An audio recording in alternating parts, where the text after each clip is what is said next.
Hello dear students, welcome back to the channel #StudyWithStar2021। जैसे कि आप जानते हो, हमने स्टार्ट किए हुए हैं BA BSc फिफ्थ सेम के maths groups and rings and second is real analysis. So real analysis के इस लेक्चर में आज हम करेंगे examples, all examples before the exercise 2.3। इसका जो कॉन्सेप्ट है, कंपैरिजन टेस्ट है, ये मैं इससे पहले वाले लेक्चर में करा चुकी हूँ। आप देख लेना, प्लेलिस्ट का लिंक डिस्क्रिप्शन बॉक्स में है। देखो, एग्जाम्पल फर्स्ट, आपको इसकी कन्वर्जेंस के बारे में बात करनी है। टेस्ट मतलब कन्वर्जेंट है, डाइवर्जेंट है, कब डाइवर्जेंट है, कब कन्वर्जेंट है, जो भी आपको पता चले उसके बारे में आपको बताना है। अब देखो, पहली बात, ये इंटीग्रल है और जो अंदर जिसका इंटीग्रेशन करना होता है उसे हम एफ ऑफ एक्स मानते हैं, ये तो आपको पता है। अब this does not keep the same sign in neighbourhood of zero and zero is the point of infinite discontinuity of f is 0, 1। यानी ये सेम साइन नहीं रखता, यानी कभी ये पॉजिटिव हो जाएगा, कभी नेगेटिव हो जाएगा, कभी फिर पॉजिटिव फिर नेगेटिव, ऐसे चलता रहता है। सेम साइन नहीं रहता इसका इस इंटरवल के अंदर, 0, 1 इंटरवल के अंदर। इसलिए ये कह रहा है कि हमने पढ़ी थी एक चीज़ कि कोई भी सेट है, कोई भी जो इम्प्रॉपर इंटीग्रल है, देखो यहाँ देखो, ये हमने थ्योरम की थी कि every absolutely convergent integral is convergent. यानी अगर कोई भी इंटीग्रल एब्सोल्युटली कन्वर्जेंट है तो वो कन्वर्जेंट भी होगा। अब कन्वर्जेंट चेक करने से अच्छा है आप एब्सोल्युटली कन्वर्जेंट चेक कर लो। अगर ये हो जाता है एब्सोल्युटली कन्वर्जेंट तो अपने आप ही कन्वर्जेंट हो जाएगा। अब एब्सोल्युटली कन्वर्जेंट कैसे चेक किया जाता है? एब्सोल्युटली कन्वर्जेंस चेक किया जाता है इस पे मोड लगा के। यानी ये फंक्शन एब्सोल्युटली कन्वर्जेंट कब होगा? अगर इस पे मोड लगा दें, ये इंटीग्रल अगर कन्वर्जेंट हो। यानी सिंपल सी बात है, इस एग्जाम्पल में आपको ये चेक करना है कि इस फंक्शन पे अगर हम मोड लगा दें तो क्या वो इंटीग्रल कन्वर्जेंट है। अगर वो इंटीग्रल कन्वर्जेंट हो गया तो इसका मतलब ये एब्सोल्युटली कन्वर्जेंट है, और हर एब्सोल्युटली कन्वर्जेंट इंटीग्रल कन्वर्जेंट होता है। ठीक है, देखो आप कैसे चेक करेंगे। पहले तो इस पर मोड लगा के फंक्शन की वैल्यू निकालो। अगर आपने मोड एफ एक्स निकालने की कोशिश करी तो ये क्या आया? मोड इसका, अब this is less than equal to 1/√(x), क्योंकि साइन एक्स का, साइन थीटा जो है उसकी वैल्यू, उसका मॉडलेस की वैल्यू हमेशा ही 1 से कम होती है, क्योंकि साइन थीटा हमेशा -1 और 1 के बीच में ही आता है ना। तो मॉडलेस लगा दिया तो 1 से कम ही रहेगा, ऑब्वियसली 1 से लेस देन इक्वल। अब इसको आप मान लो g(x). आपने क्या कहा कि ये जो फंक्शन है ना, जो हम निकालना चाहते हैं कन्वर्जेंस उसकी, वो हमेशा लेस देन इक्वल टू है किसी g(x) के, जो कि ये है। तो ये हमने कंपैरिजन टेस्ट किया था कि अगर बड़े वाला ही कन्वर्जेंट हो जाएगा तो छोटे वाला भी अपने आप कन्वर्जेंट हो जाएगा। अब बड़े वाले की कन्वर्जेंस के लिए देखो, ये क्या है? 1/√(x) है। ये जो पावर है ये कितनी है? 1/2 है। लेकिन ध्यान रखना, अगर फाइनाइट लिमिट्स हैं, 0 से 1 है, तो 2.2 में हमने किया था एक्सरसाइज में कि अगर ये पावर 1 से कम है तो वो कन्वर्जेंट होगा। लेकिन ध्यान रखना, अगर लिमिट इन्फिनिटी आ जाती है तो वो कन्वर्जेंट तब होगा अगर जो ये पावर है वो n से बड़ी है। तो फाइनाइट है यहाँ पे, तो 1 से कम है, 1/2 है ना, तो 1 से कम है तो कन्वर्जेंट हो जाएगा। g अगर कन्वर्जेंट है तो इसका मॉडुलस भी कन्वर्जेंट, मॉडुलस कन्वर्जेंट, तो जो f इंटीग्रेशन है वो एब्सोल्युटली कन्वर्जेंट, और हर एब्सोल्युटली कन्वर्जेंट जो हमारा इंटीग्रल है वो कन्वर्जेंट होता है। तो इसका मतलब ये कन्वर्ज करता है 0 के ऊपर। अब है एग्जाम्पल नंबर 2। फंक्शन आपको ये दे दिया, आपको ये दिखाना है कि कन्वर्ज तो करता है बट एब्सोल्युटली कन्वर्ज नहीं करता। देखो एक चीज़ ध्यान रखना, ऐसा है कि अगर वो एब्सोल्युटली कन्वर्ज करता है तो वो कन्वर्ज करेगा, लेकिन कन्वर्ज करता है तो ज़रूरी नहीं है कि वो एब्सोल्युटली कन्वर्ज भी करे, कन्वर्ज ट्रू नहीं है। अब आपको इसकी कन्वर्जेंस निकालनी है। पहले इस फंक्शन की वैल्यू देखो, इस टाइप से दी हुई है, यानी 0 से 1 को हम स्प्लिट कर लेते हैं। 0 से 1 को कैसे कैसे स्प्लिट कर सकते हो आप? 1/2 से 1, जैसे जैसे इन्होंने वैल्यूज़ दी हुई ना वैसे वैसे इसको आप स्प्लिट कर लो, क्योंकि इन्फिनिटी तक वैल्यूज़ जाएंगी एंड सो ऑन, है ना, इन्फिनिटी तक। 1/2 से 1, 1/2 से 1/3, सॉरी 1/2 से 1, 1/3 से 1/2, 1/4 से 1/3 एंड सो ऑन। लास्ट में जाके इन्फिनिटी पे कहीं 0 आएगा नीचे, लोअर लिमिट, तो 0 से 1 हो जाएगी। यानी 0 से 1 को आप इस टाइप से स्प्लिट कर सकते हो। यहाँ पे वैल्यू 1 है, यहाँ पे 2 है, यहाँ दी हुई है ना इन्होंने, यहाँ पे 1 है, यहाँ पे -2 है, यहाँ पे 3 है, यहाँ पे -4 है एंड सो ऑन। इंटीग्रल निकाल लो, ये चीज़ आई। लेकिन ये तो हमारा रिजल्ट ही है, लेकिन इस 1 माइनस और उसके बाद देखो ये वाली, ये चीज़ हमेशा log 2 के इक्वल होती है। लेकिन बिल्कुल ध्यान से देखना, यहाँ पे हमें क्या चाहिए, प्लस का 1/2 माइनस का 1/3 प्लस का 1/4 माइनस का 1/5। यहाँ पे हर चीज़ माइनस की है। पहली बात तो हमें 1 नहीं चाहिए, 1 को उधर ले जाओ, log 2 -1 हो गया। उसके बाद हमें 1/2 प्लस का, ये माइनस का, ये प्लस का, ये माइनस का, ऐसे चाहिए। ये उल्टा है तो हर साइड माइनस से मल्टीप्लाई कर दो, तो ये जो हमें चाहिए वो आ गया इधर, और यहाँ क्या हो गया, 1 - log 2 हो गया। यानी इस इंटीग्रल की वैल्यू हमारे पास क्या आ गई, 1 - log 2, जो log e - log 2 होती है। 1 को log e लिख सकते हैं ना, और log m - log n क्या होता है, log m by n होता है, यानी log e/2। यानी इस इंटीग्रल की वैल्यू इसके इक्वल आ गई। इसका मतलब ये जो इंटीग्रल है ये इसको कन्वर्ज करता है, कन्वर्जन तो है, और किसको कन्वर्ज करता है, log e/2 को। बात आती है एब्सोल्यूट कन्वर्जेंस की। एब्सोल्यूट कन्वर्जेंस में भी कुछ नहीं है, बस उस फंक्शन पे अपने मॉडुलस लगाना है। अब मॉडुलस में सिर्फ इतना फ़र्क है, वहाँ पे हम 1 - 2 प्लस का 3 माइनस का 4 ऐसे ले रहे थे। मॉडुलस लगाने पे यहाँ पे मॉडुलस आ जाएगा, यानी सारी वैल्यूज़ पॉजिटिव हो जाएंगी। यानी 1/2 1/3 1/4 and 1/5 and so on infinity तक जब इसको ऐड करोगे, क्या कभी फाइनाइट वैल्यू आ सकती है, नहीं आ सकती। यानी ये डाइवर्जेंट है, यानी ये तो डाइवर्जेंट है, यानी ये कन्वर्जेंट नहीं है, यानी ये एब्सोल्युटली कन्वर्जेंट नहीं है, बट ये जो है कन्वर्जेंट तो है। ये कन्वर्जेंट नहीं है, यानी ये एब्सोल्युटली कन्वर्जेंट नहीं है, लेकिन ये कन्वर्जेंट तो है, यानी कन्वर्ज ट्रू नहीं है। एब्सोल्युटली कन्वर्जेंट है तो ऑब्वियसली कन्वर्जेंट होगा, बट अगर कन्वर्जेंट है तो ज़रूरी नहीं है कि वो एब्सोल्युटली कन्वर्जेंट भी हो। एग्जाम्पल आपके सामने, एग्जाम्पल 3 देखो।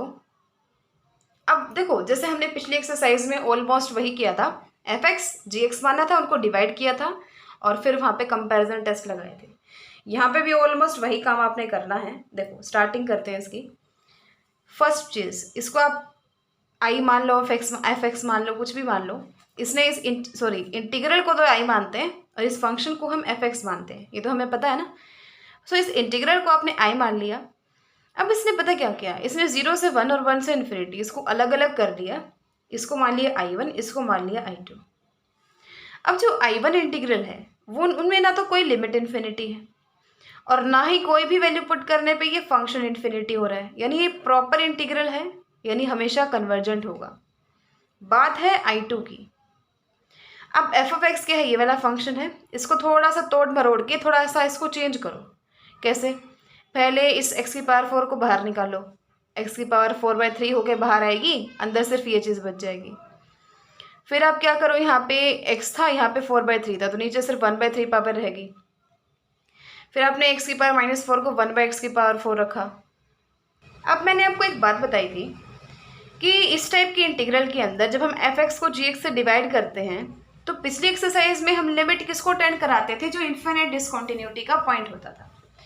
लेकिन यहाँ पे हम उसको किसको टेंड कराएंगे, इन्फिनिटी को टेंड कराएंगे।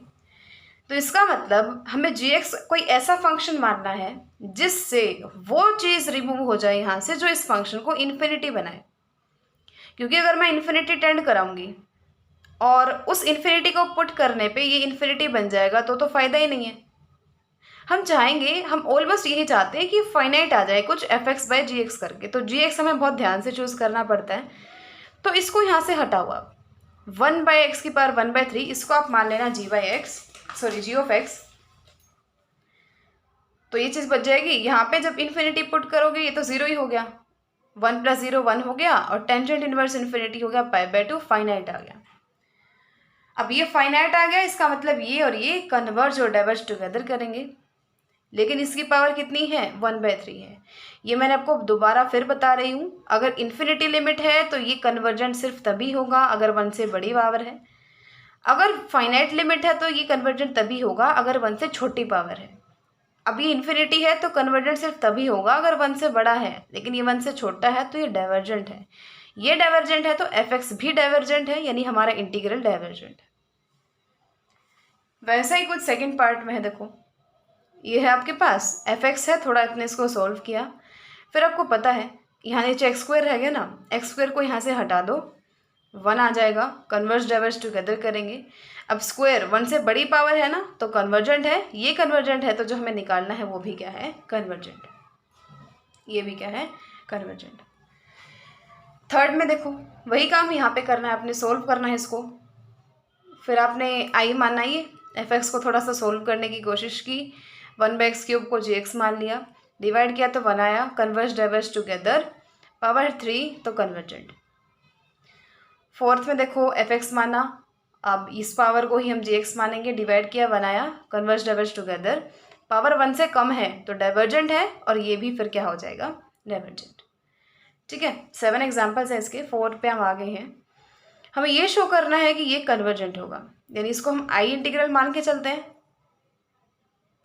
अब वही काम हम यहाँ पर करेंगे, उसको सॉल्व करेंगे और ऐसा फंक्शन निकालने की कोशिश करेंगे कि जब हम उसको उससे डिवाइड करें और limit extends to infinity put करें तो कोई ठीक सी वैल्यू आ जाए, और ऑलमोस्ट हम ट्राई करते हैं फाइनाइट वैल्यू ही आ जाए, ताकि हम इजीली कन्वर्जेंस और डाइवर्जेंस बता पाएँ। क्योंकि अगर जीरो या इन्फिनिटी आ जाती है ना, तो आप हर केस में सिर्फ एक के बारे में ही बात कर सकते हो, दोनों के बारे में हम बात नहीं कर सकते, कन्वर्जेंस और डाइवर्जेंस के बारे में। तो एफ एक्स ये है, इसको थोड़ा सॉल्व किया, ये चीज़ आ गई। अब देखो, आपको जीरो इन्फिनिट डिसकंटिन्यूटी का पॉइंट नहीं है, तो हम सिर्फ इन्फिनिटी पे कन्वर्जेंस चेक करेंगे। ये तो हमें दिख ही रहा है, जब आप जीरो पुट करते हो इसमें, अगर आप जीरो पुट करते हो तो देखो ये जीरो नहीं बनता है, क्योंकि एल हॉस्पिटल्स रूल वगैरह सब लगा के ये चीज़ इन्फिनिटी नहीं बनेगी, यानी इन्फिनिट डिसकंटिन्यूटी का पॉइंट नहीं है कौन, जीरो। इन्फिनिटी पे आपको कन्वर्जेंस चेक करनी है। अब जी को हम क्या माने, 1/x² हम मान लेते हैं। 1/x² हम क्यों मानते हैं, देखो सबसे पहली बात, ये तो चीज़ वहाँ पे थी ही, x² से जब हमने डिवाइड किया तो यहाँ पे क्या आ गया, x से x हो गया कैंसिल, और हमने 1/x² क्यों किया, पहला तो ताकि ये कैंसिल हो जाए, और दूसरा हमने x² से डिवाइड करने की कोशिश क्यों की, ताकि यहाँ पे 1/x की फॉर्म में हम उसको लिख पाएँ। ठीक है, एक से तो एक x कैंसिल हो जाएगा, और दूसरा जब हम यहाँ से x कॉमन लेंगे तो 1/x + 1 हो जाएगा, और एक x से वो x कैंसिल हो जाएगा। 1/x क्यों करना चाहा, क्योंकि इन्फिनिटी पुट करेंगे ना तो जीरो हो जाएगा, ज़्यादा दिक्कत नहीं आएगी आपको। देखो पुट किया तो 1 आ गई, तो दे कन्वर्ज एंड डाइवर्ज टुगेदर। लेकिन अब इस पे डिपेंड करता है, यहाँ पे वैल्यू जो है 1 से बड़ी है तो कन्वर्जेंट है, तो पूरा इंटीग्रल कन्वर्जेंट होगा। अब फिफ्थ पे बात करते हैं, इसकी आपको निकालनी है। इसको देखो क्या करो, 0 से infinity log x divided by 1 + x² का होल स्क्वायर। अब यहाँ पे हमने 0 से 1 पे और 1 से इन्फिनिटी पे हमने इसको स्प्लिट कर लिया, एक बन गया हमारा I1 और दूसरा हमारा बन गया I2। अब देखो सिंपल सी बात है, अब जो फर्स्ट इंटीग्रल है वो क्या है, हमारा प्रॉपर इंटीग्रल है, क्योंकि ना तो कोई लिमिट इन्फिनिटी है, ना ये फंक्शन किसी वैल्यू पे इन्फिनिटी बन रहा है। सो I2 के लिए आपको चेक करना है, I2 ये चीज़ है, x को आप 1/t पुट करते हो, dx क्या हो जाएगा, -1/t² dt हो जाएगा। फिर आपने इसके अंदर सारी वैल्यूज़ को, ये हमने क्यों पुट किया है, क्योंकि वैसे हम इसका नहीं निकाल पाएंगे डायरेक्टली अगर आप कन्वर्जेंस टेस्ट से करोगे ना। अब देखो थोड़ा थोड़ा आपको ध्यान रखना ही पड़ेगा कि इस एग्जाम्पल को हमने कैसे करना है, क्योंकि कुछ भी पुट करके देख लो, इसको आप कंपैरिजन टेस्ट से नहीं कर पाओगे, क्योंकि हमसे तो फिर भी ज़्यादा ही पता है ना बुक वालों को। जब नहीं निकल रहा था तभी उन्होंने डायरेक्टली निकाला है इसको, डायरेक्टली मतलब इसका इंटीग्रेशन निकालने की ही कोशिश की है। अब I2 का इंटीग्रेशन ये निकालेगा ना, तो एट लास्ट जाके -I1 के इक्वल आ जाएगा, क्योंकि पुट करेगा, लिमिट जो है वो 1 से इन्फिनिटी थी, इन्फिनिटी यानी 0 और 1 की जगह 1, यानी लिमिट फाइनाइट हो जाएगी। एट लास्ट जाके ये -I1 के इक्वल आ जाएगा कौन, I2। इसको इधर ले आओ, फिर I1 + I2 किस चीज़ के इक्वल आ जाएगा, 0 के, यानी I = 0, क्योंकि I1 + I2 क्या है, I है ना, यानी I 0 आ गया। अब उसकी लिमिट 0 आ रही है तो फाइनाइट ही तो है 0, यानी वो कन्वर्ज करता है। इसमें हमने सिर्फ और सिर्फ डायरेक्ट इंटीग्रेशन निकाला है, कोई भी कंपैरिजन टेस्ट हमने यहाँ पे यूज़ नहीं किया है। Now let's talk about the example number 6। Convergence निकालनी है आपको गामा फंक्शन की। बीटा फंक्शन की आपने ध्यान हो, हमने पिछली एक्सरसाइज में किया था, क्योंकि बीटा फंक्शन में जो लिमिट होती है ना वो फाइनाइट होती है, 0 से 1 होती है। गामा फंक्शन में जो ये लिमिट होती है वो 0 से इन्फिनिटी होती है। तो ऑब्वियसली हम इस एक्सरसाइज में हम इसको डिस्कस करेंगे ना, क्योंकि इन्फिनिटी वाले तो हमने यहाँ ही लेने स्टार्ट किए हैं। तो कन्वर्जेंस ऑफ बीटा फंक्शन हमने वहाँ किया था, गामा फंक्शन हमने यहाँ किया है, वही काम हमने करना है। ऑलमोस्ट में हम क्या करते हैं, इसको 0 से 1 और 1 से इन्फिनिटी सेपरेट कर लेते हैं, क्योंकि यहाँ पे इसकी कन्वर्जेंस को चेक करना थोड़ा ईजी होता है। I1 + I2 ये चीज़ यहाँ पे हो गई। अब बात किसकी करेंगे, इसको आप क्या मानोगे, f(x) मानोगे, इसको इस टाइप से कन्वर्ट कर लोगे। देखो अब देखो जहाँ पे n की बात आ गई, अब यहाँ पे n पावर आ गई है ना, और किसी में कोई n पावर या कुछ भी नहीं था। जहाँ पे n की बात आ जाती है वहाँ पे आपको केस डिस्कस करने ही पड़ते हैं, यानी ये चीज़ है। अब ये देख लो कि n की हम क्या पावर रखें तो कहाँ पे 0 आएगा, कहाँ पे 1, कहाँ पे इन्फिनिटी, मतलब कहाँ पे क्या चीज़ आएगी। देखो अब हमें जो I1 है और I2 है, अब I1 प्रॉपर इंटीग्रल नहीं है। क्यों नहीं है? क्योंकि जब आप यहाँ पे 0 पुट करोगे और ये x की पावर अगर नीचे चली गई, यानी यहाँ पर कोई नेगेटिव पावर आई x की और x नीचे चला गया, तो 1/0 इन्फिनिटी हो जाएगा। यानी I1 के अंदर 0 इन्फिनिट डिसकंटिन्यूटी का पॉइंट है। और वो कब है? अगर ये पावर नेगेटिव आ जाती है। नेगेटिव कब आएगी? अगर n की वैल्यू 1 से छोटी है, क्योंकि अगर n की वैल्यू 1 से बड़ी है या 1 के इक्वल है तो दिक्कत नहीं होगी, तो ये कन्वर्जेंट है। लेकिन जैसे n की वैल्यू 1 से छोटी होगी, ये जो इंटीग्रल है इसके लिए 0 इन्फिनिट डिसकंटिन्यूटी का पॉइंट बन जाएगा। तो वही इसने लिखा है। पहले I1 की बात ये करता है कि जो f है इस इंटरवल के अंदर इन्फिनिट डिसकंटिन्यूटी का पॉइंट 0 है अगर n 1 से कम है, लेकिन प्रॉपर इंटीग्रल है n greater than equal to 1 के लिए, यानी वहां पे कोई दिक्कत नहीं है। बात हम करते हैं n लेस देन 1 के लिए। अब उसके लिए वही चीज़ हम रिमूव करते हैं ना जिसकी वजह से वो इन्फिनिटी बनता है, तो यही हम रिमूव कर देंगे, 1 आ जाएगा, कन्वर्ज एंड डाइवर्ज टुगेदर। अब वही बात यहाँ पे है, ये फाइनाइट लिमिट है, तो ये कन्वर्ज कब करेगा? अगर ये जो वैल्यू है ये 1 से कम हो, यानी 1 - n 1 से कम हो, यानी n 0 से बड़ा हो। यानी सिंपल सी बात है, ये जो कन्वर्ज कब करेगा? अगर n 0 से तो बड़ा होगा, देखो 0 से बड़ा होगा और 1 से छोटा होगा। और किसके लिए कन्वर्ज करेगा? n greater than equal to 1 के लिए। तो इन तीनों को कंबाइन कर लो, n greater than equal to 1, n less than 1, n greater than 0, यानी n ग्रेटर देन 0, 0 से बड़ी वाली वैल्यूज इसमें ही आ गया सब। तो n ग्रेटर देन 0 के लिए I1 कन्वर्जेंट होगा। ठीक है, इन तीनों को हमने कंबाइन किया तो n ग्रेटर देन 0 आया, लिख के देख लेना बेशक। अब हम बात करते हैं I2 की। I2 तो डायरेक्टली है क्योंकि इस एक्सरसाइज वाले फॉर्मूले से होगा। I1 जो है वो फाइनाइट लिमिट का क्वेश्चन था, इसलिए हमने पहले वाली तरह किया है। I2 में क्या है? सिंपल सी बात है, उसको रिमूव कर दो जो इसको इन्फिनिटी बनाने की कोशिश करेगा। आपने x² यहाँ पे मान लिया। अब x² हमने यहाँ पे क्यों माना? देखो यहाँ पे देखो, हम यहाँ पे भी तो n की वैल्यूज को डिफाइन कर सकते थे कि n जब ये है तो ये है। अगर हमें लगेगा कि बिना n की वैल्यू डिफाइन किए हम इजीली आंसर निकाल सकते हैं, तो हम क्यों इतने झंझट में पड़ेंगे वहाँ पे। तो जब आप x² पुट करोगे ना 1/x², तो इसकी वैल्यू आ जाएगी ये, और ये डायरेक्ट किस चीज़ के इक्वल होता है? 0 के इक्वल होता है। x टेंड्स टू इन्फिनिटी, ये चीज़ है ना, x tends to infinity, this is equal to 0, क्योंकि एल हॉस्पिटल्स रूल वगैरह सब लगा के लास्ट में जो ये वैल्यू है वो 0 के इक्वल आ जाती है फॉर ऑल x। इसका मतलब ये फाइनाइट लिमिट है, फाइनाइट नहीं, 0 के इक्वल आई। तो 0 के केस में आपको पता है अगर नीचे वाला कन्वर्जेंट है तो ऊपर वाला कन्वर्जेंट होगा, सिर्फ इतना हम कह सकते हैं। अब वो तो देखो हमारा लक अच्छा है कि ये कन्वर्जेंट होगा, क्योंकि 2 जो है 1 से बड़ा है ना, तो कन्वर्जेंट है तो fx कन्वर्जेंट हो गया। बाई चांस अगर ये डाइवर्जेंट हो जाता तो हम कुछ कह ही नहीं सकते थे, क्योंकि जब ये चीज़ 0 के इक्वल आ जाती है तो सिर्फ एक छोटा सा रिजल्ट यही है कि अगर gx कन्वर्जेंट तो fx कन्वर्जेंट, बस। डाइवर्जेंट के बारे में कोई बात ये नहीं करता है। 7th और लास्ट एग्जाम्पल क्या कहता है? ये है आपके पास, इसकी कन्वर्जेंस चेक करो, ये है इसकी कन्वर्जेंस चेक करो। ये तो डायरेक्टली आप गामा फंक्शन से कंपेयर कर दो। गामा फंक्शन ये होता है, n की वैल्यू यहाँ पे क्या है? 3/2। अब गामा फंक्शन हमने अभी देखा था, जो गामा फंक्शन है वो कब कन्वर्जेंट होता है? अगर n 0 से बड़ा हो, क्योंकि ये तो हर वैल्यू के लिए कन्वर्जेंट था, ये सिर्फ n ग्रेटर देन 0 के लिए कन्वर्जेंट था। तो टोटल मिला के ये n ग्रेटर देन 0 के लिए कन्वर्जेंट हो गया ना पूरा गामा फंक्शन। और ऐसा ही बीटा फंक्शन में था। बीटा फंक्शन में भी कब कन्वर्जेंट था? अगर m और n दोनों 0 से बड़े थे। यहाँ पे सिर्फ m ही है, तो इसलिए ये कन्वर्जेंट कब होगा? अगर n ग्रेटर देन 0 होगा। अभी n 3/2 है, यानी 0 से बड़ा है, तो ये तो डायरेक्टली कन्वर्जेंट हो गया। बात हम करते हैं इसकी। इसमें भी बिल्कुल वही चीज़ है। देखो यहाँ से आपको समझ आएगा, 1 से इन्फिनिटी है, यानी सिर्फ I2 की बात हो रही है। ठीक है, इसमें वो जो पावर थी x की वो n-1 थी, यहाँ पे x की पावर n है, यानी यही तो है ऑलमोस्ट यही। तो क्या मानेंगे? gx को 1/x² डिवाइड किया तो आया, ये डायरेक्टली 0 होता है, यानी ये कन्वर्जेंट तो fx कन्वर्जेंट। ये तो कन्वर्जेंट है ही, क्योंकि 2 है 1 से बड़ा है, तो gx भी कन्वर्जेंट और fx भी convergent. So by comparison test this is also convergent. Exercise हम नेक्स्ट लेक्चर में डिस्कस करेंगे. तब तक कोई भी डाउट है तो आप कमेंट सेक्शन में पूछ सकते हो. So keep learning and thanks for watching.